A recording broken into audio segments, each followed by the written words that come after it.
Hello everybody and welcome back to my channel ShareX India. आज यहाँ पर date आप लोग की हो चुकी है 14 सितंबर की और आज है आप लोग का सैटरडे का दिन। पीएन ज्वेलर्स की आईपीओ की अलॉटमेंट यहाँ पे कल लेट नाइट पे आउट हो गई थी। मैं लाइव भी आया हुआ था आप लोग के साथ, आप लोगों ने चेकआउट किया होगा। सो बात करते हैं यहाँ पर लिफ्टिंग डे स्ट्रैटेजी के बारे में एंड साथ ही साथ में यहाँ पे अलॉटमेंट के बारे में एंड कितना प्रॉफिट यहाँ पे आप लोगों को होने वाला है अगर आप लोग इस आईपीओ की अगर अलॉटमेंट आप लोग को यहाँ पर मिली है। वीडियो में आगे बढ़ने से पहले एक छोटी सी रिक्वेस्ट है, अगर मेरा कंटेंट यहाँ पे आप लोग को पसंद आता हो या चीजें अगर आप लोग को मेरी पसंद आती हो तो प्लीज चैनल को सब्सक्राइब करना मत भूलिएगा। ऐसे ही हर आईपीओ के ऊपर आप लोग को मेरे चैनल के ऊपर वीडियो मिल जाएगी। वेस्टर्न कैरियर्स की मैंने भी अपलोड कर चुका हूँ ये वाली video and Bajaj housing finance की भी वीडियो आप लोग चेकआउट कर सकते हो।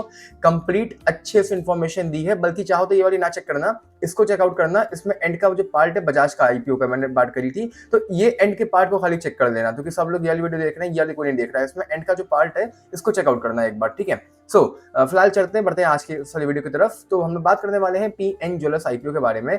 इस आईपीओ की जो अलॉटमेंट है वो आउट हो चुकी है बिग शेयर्स की वेबसाइट पे। लिंक आप लोग को नीचे मिल जाएगा। कुछ ऐसा वेब पेज आप लोग के सामने ओपन होगा। यहाँ पर आने के बाद सिंपली पीएन ज्वेलर्स के ऊपर क्लिक करिएगा। Pan number, application number, demat account number, जो कुछ भी आप लोग के पास अवेलेबल हो वो यहाँ डाल के अपनी अलॉटमेंट का स्टेटस आप लोग चेकआउट कर सकते हैं। एक चीज तो यहाँ पर क्लियर हो गई। सेकंड चीज, जिनको भी यहाँ पर अलॉटमेंट नहीं मिली है, कहने के लिए तो आपका जो रिफंड है वो यहाँ पर 16 सितंबर के आसपास आएगा। लेकिन बहुत से लोगों का जो रिफंड है वो यहाँ पर रात में ही पैसे अनब्लॉक हो गए होंगे।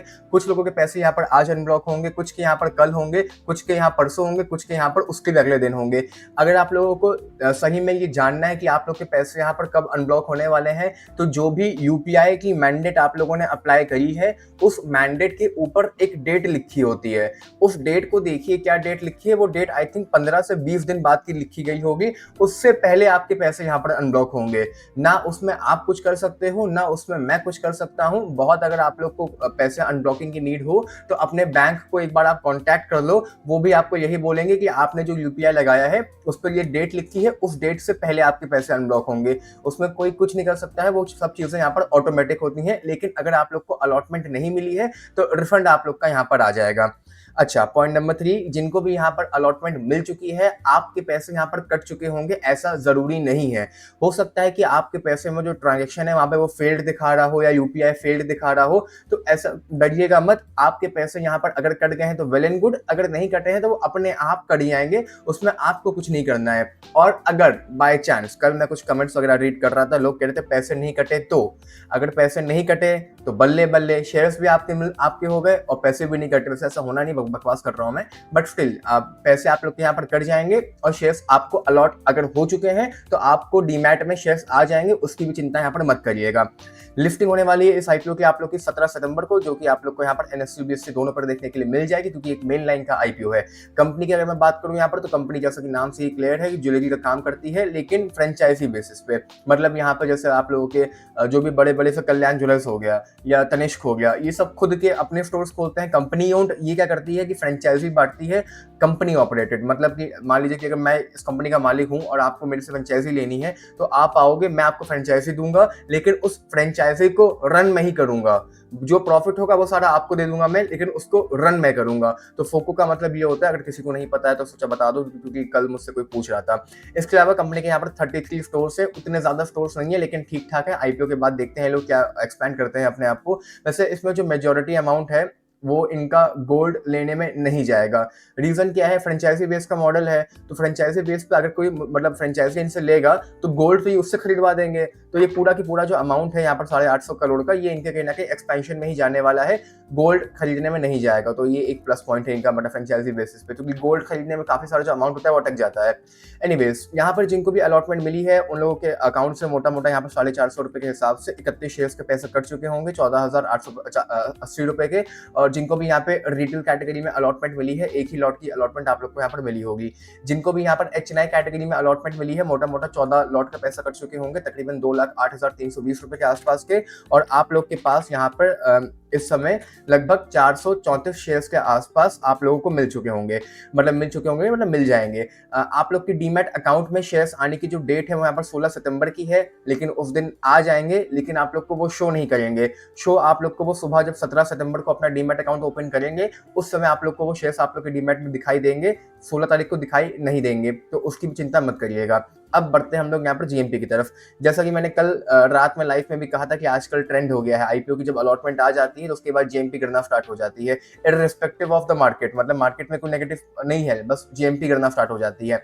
जीएमपी यहाँ पर 340 रुपए के आसपास आ चुकी है, जो कि आप लोगों को मोटा मोटा एज पर डेटा के हिसाब से 10,500 का जो प्रॉफिट है वो मिल जाएगा, जो कि आप लोग की आरओआई पे यहाँ पर 70% का रिटर्न आप लोग को देने वाला है। बात करूं मैं यहाँ पर लिस्टिंग प्राइस के बारे में, तो एज पर द डेटा जो लिस्टिंग प्राइस है आप लोग की वो तकरीबन यहाँ पर 820 रुपए के आसपास की होने वाली है। अब अगर मैं आप लोगों से ये बात करूं कि अब यहाँ पर आप लोग को क्या करना चाहिए जिनको भी अलॉटमेंट मिली है, तो अब वीडियो ध्यान से सुनिएगा। देखिए, प्रॉफिट तो आप लोगों का यहाँ पर भले ही 10,500 रुपए के आसपास का हो जाएगा, जो कि अच्छा खासा प्रॉफिट है, 70% के आसपास का आप लोग को यहाँ पर लिफ्टिंग डे पे प्रॉफिट मिल जाएगा। अब अगर मैं बताऊं कि यहाँ पर आप लोगों को सेल करना चाहिए या होल्ड करना चाहिए या आप लोग को यहाँ पर मतलब और बाय करने चाहिए, तो इन सारी चीज़ों के ऊपर अगर मैं आप लोगों को कुछ भी बताने से पहले मैं आप लोग को इस कंपनी के बैलेंस शीट दिखाता हूँ।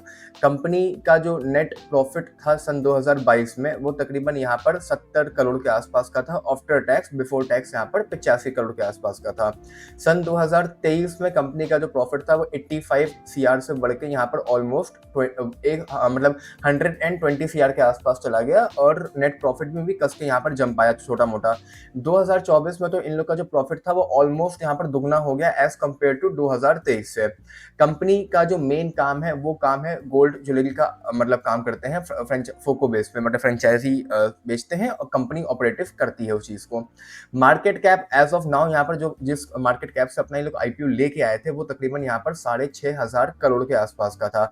अब अगर हम जीएमपी की बात मानते हैं और 70% की लिफ्टिंग यहाँ पर इसको दे देते हैं, तो जो इस कंपनी का जो मार्केट कैप है वो लिफ्टिंग वाले दिन पे यहाँ पे ऑलमोस्ट आप चेकआउट कर सकते हो 10,000 करोड़ के आसपास का चला जाएगा, which is in my opinion is not cheap. मतलब अगर आप एक ऐसी कंपनी देख रहे हो जिसके पहली बात तो इसका जो मार्केट कैप है वो लिफ्टिंग के बाद यहाँ पर 11,000 करोड़ के आसपास का हो जाएगा, और इनकी जो बैलेंस शीट जैसा कि मैंने अभी आप लोग को यहाँ पर दिखाई, अगर आप इस कंपनी मतलब अगर आप लोग इस ये जो कंपनी है इसकी अगर आप एसेट साइड में जाके देखोगे भी, तो अगर आप लोग को ये लगता है कि ये लोग गोल्ड या ज्वेलरी का काम करते हैं और गोल्ड की प्राइसेस बढ़ने से इन पे कोई इम्पैक्ट आएगा, तो ऐसा बिल्कुल भी पॉसिबल नहीं है। उसका रीजन क्या है, देखो ये कंपनी बांटती है यहाँ पर फोको मतलब हो गया फ्रेंचाइजी। तो जब फ्रेंचाइजी इन्होंने बांटी, उस दुकान पे जितना भी गोल्ड रखा जाएगा वो सारा गोल्ड तो उस बंदे के पैसों का होगा ना, जो बंदा फ्रेंचाइजी लेगा, वो कंपनी के एसेट साइड्स पे तो आएगा नहीं। और अगर उस गोल्ड के पैसे बढ़ते भी हैं तो उसका जो इम्पैक्ट है वो कंपनी को नहीं मिलेगा, वो उस आदमी को मिलेगा जिसने फ्रेंचाइजी खरीदी है। जैसे कि अगर आप कल्याण ज्वेलर्स की वो देखो बैलेंस शीट, कल्याण की देख लो या सैनको की देख लो या आप टाइटन की देख लो, तो ये सारी कंपनीज हैं, ये लोग अपना गोल्ड बेचती हैं। तो अगर गोल्ड की प्राइस बढ़ेगी तो इन लोग की प्राइस ऑटोमेटिक बढ़ेगी, लेकिन इस कंपनी के साथ वो चीज नहीं होने वाली है। तो ये चीज मैं पहले ही क्लैरिफाई कर दूं कि अगर, तो कि मैं कल पढ़वा था, कुछ लोग कह रहे थे कि दिवाली में गोल्ड का प्राइस बढ़ेगा तो इस कंपनी पे इम्पैक्ट आएगा। दिवाली में गोल्ड का सेल्स बढ़ती है तो उस सेल्स से इस कंपनी पे इम्पैक्ट आएगा, प्राइस से कोई इम्पैक्ट इस कंपनी पे एज सच नहीं आना चाहिए मेरे हिसाब से, क्योंकि कंपनी जब गोल्ड यहाँ पर ओन ही नहीं करती है तो गोल्ड से प्राइसेस को मतलब क्या। अच्छा, दूसरी बात, जो मार्केट कैप पे इसकी लिफ्टिंग होने जा रही है मतलब इतने छोटे से कम प्रॉफिट में, क्योंकि प्रॉफिट कंपनी का हार्डली आप अगर आप यहाँ पर देखोगे तो कितना हो रहा है, 200 करोड़ के आसपास हो रहा है। मुझे नहीं लगता है कि एज सच अब कोई यहाँ पर फर्दर मूव आना चाहिए। मेरे हिसाब से तो अगर मैं सजेस्ट करूंगा कि अगर आप लोग प्रॉफिट बुक करना चाहते हो तो एक बार को अपना प्रॉफिट आप लोग यहाँ पर बुक कर लो और कंपनी से एग्जिट लेने का ट्राई कर लो। बहुत मन कर रहा है तो जो प्रॉफिट यहाँ पर है आप लोग का 10,000 रुपए का, उसको छोड़ दो, बेस अमाउंट यहाँ से निकाल लो। ये भी मतलब मैंने बहुत हाइयर साइड में ही बोला है। अगर मान लो अगर आप लोग यहाँ पर अपना प्रॉफिट बुक करते हो या प्रॉफिट बुक करते हो तो 820 रुपए के आसपास लिस्टिंग होगी, तो और आप लोग के पास यहाँ पर 31 शेयर्स होंगे, तो आप लोग उसमें से यहाँ पर मोटा मोटा 18 शेयर्स बेच दो। अगर आप लोग 18 शेयर्स यहाँ पर बेचते भी हो तो तब भी आप लोग के पास यहाँ पर तकरीबन 10 से 13 शेयर्स यहाँ पर रहेंगे, तो उनको यहाँ छोड़ दो। वरना तो मैं सजेस्ट करूंगा कि इस कंपनी से एग्जिट लेने का ट्राई करो, और मतलब बेटर रहेगा आप लोग के लिए। आई होप जो मैंने गोल्ड की आप लोगों से बात करी वो आप लोग को समझ में आई होगी। फिलहाल अभी की वीडियो में, इस वाली वीडियो में इतना ही। अगर आप लोग को यहाँ पर कोई भी और डाउट हो तो नीचे आप लोग मुझसे पूछ सकते हैं और कमेंट सेक्शन में आप लोग को मैं रिप्लाई कर दूंगा। तब तक bye bye, take care, love you all.